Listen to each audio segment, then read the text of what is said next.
सियासत में एंट्री, कागजात नामजदगी जमा करा दिए। संदल खटक कहां से इलेक्शन में हिस्सा लेगी? सोशल मीडिया प्लेटफॉर्म के बाद हर एक टिकटॉक और सियासत के मैदान में भी उतरने लगे। टिकटॉक से सूबाई असेंबली का सफर शुरू, संदल खटक के कागजात नामजदगी जमा करा दिए।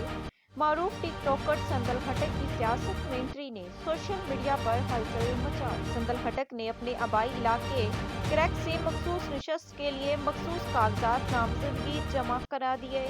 टिकटॉक सोशल मीडिया से गुफ्तगू करते हुए कहा वो फिलहाल सियासी जमात से वाबस्ता नहीं है।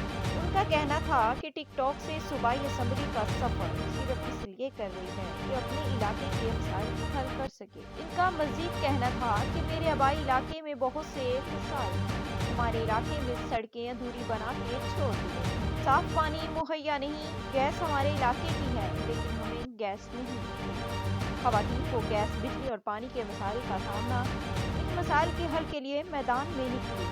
उन्होंने कहा कि मेरा मकसद अपने इलाके की खवातीन को बाख्तियार बनाना है। संदल खटक ने कहा कि मुझे आवाम की हमायत हासिल है, मैं जीत कर अपने इलाके की बेहतरी के लिए काम करूंगी। संदल खटक से पहले हरीम शाह ने भी सियासत में एंट्री का ऐलान किया था, लेकिन हरीम का एक्स अकाउंट ब्लॉक होने के बाद अब तक वो मंजर आम से गायब है।